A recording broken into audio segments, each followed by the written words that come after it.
तो पवन सिंह अब नहीं रहेंगे ज्योति सिंह के साथ, जो मेरा मतलब एकदम कंफर्म हम बोल रहे हैं कि उनके तरफ से एक बात पता है। अभी जो हाल में जो पेशी हुआ है, बड़ा खुलासा कर रहे हैं आशा आपके चैनल पे बड़ा खुलासा कर रहे हैं, सुन लीजिएगा ध्यानपूर्वक। अभी ससुर जी से हमारी बात हुई है तो कह रहे हैं पता है इतना सब कुछ हो जाने के बाद पवन सिंह आज भी ज्योति सिंह से बात करते हैं। पिछले पेशी से पहले तक, जो पिछला पेशी हुआ है उनका और ज्योति सिंह का, उसके पेशी से पहले तक वो बात करते हैं। पता है ज्योति सिंह और पवन सिंह उसके पहले वाले पेशी के बाद खाना खाए हैं साथ बैठ के डाइनिंग टेबल में, रात का डिनर किए हैं साथ में। ये हम नहीं बोल रहे, उनके पिताजी खुलासा किए हैं। उनके पिताजी को पवन सिंह प्रणाम किए हैं पैर छू के। वो कहे कि भी कि संस्कार जो है ना पवन सिंह के अंदर है, पैर छू के प्रणाम करते हैं। हमारे साथ आशा एक भारत के पत्रकार हैं रैना सिंह, बहुत बहुत स्वागत है सर। बहुत बहुत धन्यवाद। और आप खूब अच्छा कर रहे हैं, मजाक नहीं। जिस तरीके से आप काम कर रहे हैं ना, मन खुश हो जा रहा है देख के। आप बड़ा देखिएगा भैया, ये सवाल जो पूछेगा ना सतर्क होकर सुनिएगा, क्योंकि आज हमको लपेटे में लेने आए हैं, आ रहा है। बक्सर के हैं और हमारा के हैं, और कुमार अभिनव जी जो है उनके साथ ये रहते हैं, और ये भी बहुत पत्रकारिता भी कर रहे हैं। एक बात बताइए, आपका एक लेवल है, आप लेवल के हिसाब से काम करते हैं, लेकिन अभी फिलहाल देखने को मिला कि पवन सिंह के शीशा के अंदर माइक घुसाना, उनके पीछे पीछे जाना, ये कहाँ तक सही लगता है आपको? देखिए एक बात बता रहे हैं, पत्रकार का जो काम होता है ना, वो दौड़ के ही काम होता है, वो पसीना बहा के ही काम होता है, वो स्टूडियो में बैठ के काम नहीं होता है। लोग अगर आपसे भागते हैं तो समझिए कि आप पत्रकार बन चुके हैं। यानी कि लोग अगर आपके माइक से भाग रहे हैं और सवाल का जवाब नहीं देना चाहते हैं तो समझिए कि आप धाकड़ पत्रकार हैं, वो आपके सवालों से बच के भागना चाह रहे हैं। कहने का मतलब कि जो स्टूडियो में बैठकर कर रहे हैं उनको वो भी अच्छा कर रहे हैं, वो भी अच्छा कर रहे हैं, ये भी होना चाहिए। मेरा कहना, देखिए आप मेरे बात पे आए कि मैंने आप क्यों पवन सिंह भाग रहे थे या जा रहे थे, आप उनके पीछे पीछे दौड़ रहे थे। भैया हमको जनता का सवाल रखना है और सवाल पूछना है। वो कितना भी भागें उनको पकड़ के पूछेंगे और पूछते रहेंगे, चाहे वो हो चाहे कोई हो। आर.के. सिंह भी भागते हैं, सांसद महोदय हमारे मंत्री जी, वो एक सवाल का जवाब देंगे चुप से तुरंत, फिर हम सर ये वाला सवाल छूट गया था, ये सवाल पूछेंगे क्योंकि जनता हमको देख रही है, तो वो हमसे उम्मीद करती है कि हम सवाल पूछे, वो चाहे कैसे भी पूछे, उनका सवाल पहुंचना चाहिए। सवाल ये है कि भोजपुरी का जो आप घिरे रहने का बात कर रहे हैं, आप दो चीज़ देखे होंगे। एक पवन सिंह का अभी जो मैटर चल रहा है तलाक का ज्योति सिंह के साथ, उस पे पवन सिंह से हमारी बात हुई इस मैटर पे। एक बात बताइए, ये मैटर दिखाने से लोगों का क्या भला होगा? हाँ, ये सवाल आपने तगड़ा पूछा है और इसका जवाब भी हम दे रहे हैं। देखिए, हम हों चाहे आप हों चाहे पूरे भोजपुरी जो सुनते हैं, उनके आइडल हैं पवन सिंह। ये मानते हैं कि नहीं मानते हैं? मानते होंगे, क्योंकि वो अच्छा गाना गाते हैं, वो लोगों को सुनने पे मजबूर हो जाते हैं उनके गाने को। तो भैया जिसको हम आइडल मानते हैं, उनकी पर्सनल जीवन जो है वो पर्सनल जीवन नहीं होती है। उनको देख के कई सारे लड़के जो है, आने वाली पीढ़ियां जो हैं, वो एक शादी करेगी, दूसरा शादी छोड़ेगी, दूसरा शादी करेगी, तीसरा छोड़ सकती है। अब उनके जीवन में, पवन सिंह के जीवन में वो लड़की कितनी गलत है या पवन सिंह कितने गलत हैं, ये कोर्ट बताएगी, ये हम नहीं बताएंगे। लेकिन इसलिए हम दिखा रहे हैं क्योंकि शुरू से हमने इस खबर को स्टार्ट किया था। आपको पता है पवन सिंह आरा के है ना, हम ज्योति सिंह के पिताजी के पास चले गए थे, बलिया बुलाया गया था, उधर से बुलाया गया था, मैसेज आया था, ठीक है ना, ये मैसेंजर में कि आपसे हमको बात करना है। ससुर जी ने हमसे फ़ोन पे बात भी किया और बुलाया, पवन सिंह के ससुर जी ने हमको बुलाया, हम गए वहाँ पे न्यूज़ बनाए, और पता है एक भी सीन काटे नहीं है।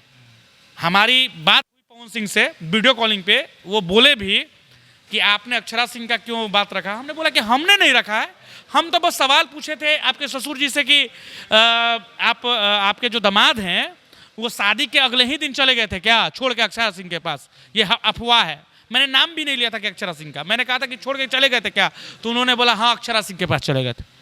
लेकिन उन्होंने खंडन किया है पवन सिंह ने कहा कि नहीं हम अक्षरा सिंह के पास नहीं गए थे, हम महाराष्ट्र में गए थे। और पवन सिंह से हमारी बात हुई थी इस टॉपिक पे, तलाक टॉपिक पे, और उन्होंने हमसे बात में ये सारी चीज़ें कही हैं। वो जानते हैं क्या कहे कि मेरा जितना नाम हो रहा है ना, उतना ही मैं बदनाम भी हो रहा हूँ, पीठ में मेरा अकलंक लग रहा है।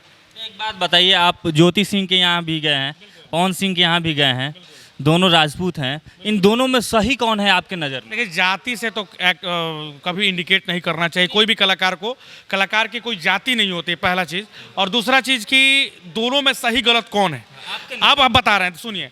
पवन सिंह के वकील जो है सुदामा सिंह जो है, उन्होंने साफ तौर पे कहा कि पवन सिंह चाहते थे ज्योति सिंह के साथ रहना, पवन सिंह चाहते थे कि ज्योति सिंह घर आ जाए, लेकिन ज्योति सिंह शुरू में नहीं आई। कई बार उनके पास गया लोग, चाहे अजीत सिंह उनके चाचा गए या उनके परिवार के लोग गए ज्योति सिंह के घर मनाने के लिए, वो नहीं आना चाह रहे थे। अंत में जाके पवन सिंह ने ये बड़ा कदम उठाया और जाके तलाक फाइल आरा सिविल कोर्ट में कर दिया। तो ये जो है ना, पहले पवन सिंह की ओर से अप्रोच किया गया था। अब क्या मैटर था, ज्योति सिंह क्यों नहीं चाहती थी पवन सिंह के साथ रहना, ये तो वही बताएंगी। लेकिन फिर उसके बाद जो है, देखिए अभी का जो मुद्दा है, पवन सिंह नहीं चाहते हैं, ज्योति सिंह चाहती हैं। ज्योति सिंह कहती हैं कि हम रहेंगे, नहीं रहेंगे तो भैया 3.5 अभी 3 करोड़ रुपये आया है बात, 3 करोड़ दे दीजिए और नोएडा में फ्लैट दे दीजिए। पवन सिंह कह रहे हैं कि 50 लाख से 1 करोड़ रुपये आ गए कि हम 1 करोड़ देंगे, उससे ज़्यादा कुछ नहीं देंगे। तो सवाल ये है कि देखिए इससे जो है ना कहीं पवन सिंह का छवि खराब हो रहा है और इससे हम लोग नाखुश हैं। हम खासकर हम आरा के हैं, तो आरा वाले लोग जो है ना वो नाखुश हैं। क्योंकि भैया पवन सिंह जिसने आरा का नाम इतना ऊंचा किया, कई गानों में आरा का नाम लिया, उनका पर्सनल जीवन, चाहे उनका वैवाहिक जीवन, चाहे उनका बेटा अगर आता तो हम लोग भी खिलाते, हम लोग को भी चाचा कहता, हवेलिया बनता, बंगला बनता, कौना दिन खाती बनता हो हैं। ऋतिक सिंह से हमारी बात हुई है एक्सक्लूसिव, हमसे ही बात किया उनके भाई, उन्होंने साफ तौर पे कहा है कि रहने वाले लोग के साथ ना रहा जाता है। हम कहे कि अब कैसा रहने वाला चाहिए भाई, साड़ी पहन के आ रही हैं ज्योति सिंह, मांग में सिंदूर लगा के आ रही हैं, श्रृंगार करके आ रही हैं, आपका जीन्स टॉप पहन के आएंगी तब आप रहने वाला। मैंने कहने का तात्पर्य मेरा था, उन्होंने कहा कि बस यहीं का देख रहे हैं, बाहर का भी कभी देख लीजिए कि बाहर में कैसे रहती हैं। उनके कहने का मतलब था रील्स आप जाके देख सकते हैं ज्योति सिंह का कि वो किस तरीके से रहती है। तो पवन सिंह अब नहीं रहेंगे ज्योति सिंह के साथ, जो मेरा मतलब एकदम कंफर्म हम बोल रहे हैं कि उनके तरफ से। एक बात पता है, अभी जो हाल में जो पेशी हुआ है, बड़ा खुलासा कर रहे हैं आशा आपके चैनल पे, बड़ा खुलासा कर रहे हैं, सुन लीजिएगा ध्यानपूर्वक। अभी ससुर जी से हमारी बात हुई है तो कह रहे हैं, पता है इतना सब कुछ हो जाने के बाद पवन सिंह आज भी ज्योति सिंह से बात करते हैं। पिछले पेशी से पहले तक, जो पिछला पेशी हुआ है उनका और ज्योति सिंह का, उसके पेशी से पहले तक वो बात करते हैं। पता है ज्योति सिंह और पवन सिंह उसके पहले वाले पेशी के बाद खाना खाए हैं साथ बैठ के डाइनिंग टेबल में, रात का डिनर किए हैं साथ में। ये हम नहीं बोल रहे, उनके पिताजी खुलासा किए हैं। उनके पिताजी को पवन सिंह प्रणाम किए हैं पैर छू के। वो कहे कि भी कि संस्कार जो है ना पवन सिंह के अंदर है, पैर छू के प्रणाम करते हैं। और उनको मिठाई भी खिलाए पवन सिंह ज्योति सिंह के पिताजी को, और कहे कि खा ली ही जहर उहर नहीं खी जाते, मिठाइए है, ठीक ना। और ज्योति सिंह के साथ फोन पे बात करते थे पवन सिंह, समझ गए। 8 से 10 दिन तक लगातार फोन पे बात किए हैं। वो लोग जब आए लोग ना तो लगा कि अब तो मैंने तलाक खत्म ही हो जाएगा। एकदम ऐसा ना विस्फोट किए पवन सिंह ना कोर्ट में आते आते कि सब चकमका गया लोग कि अरे ये क्या हो गया। ज्योति सिंह से पवन सिंह बात करते हैं, बिटिया से हमारी एक बैग कह रहे हैं ना हम तलाके लेंगे। तो यही स्थिति है। देखिए नो डाउट पवन सिंह अच्छा गाते हैं, लेकिन जिस तरीके से उनका पब्लिक में जिस तरीके से जा रहा है परसेप्शन, वो नहीं जाना चाहिए। और भोजपुरी अब हम बनाएंगे, ताल ठोक के कह रहे बनाएंगे और दिखाएंगे कि भोजपुरी में पत्रकारिता कैसी होती है। क्योंकि भैया हम भोजपुर के हैं, आप भोजपुर से ही भोजपुरी के उत्पन्न जो भइल बा भोजपुरी भाषा, वो भोजपुर से ही भइल बा। तो भैया हम अपन माटी के ना भइनी तो पूरा देश के का होखम हैं।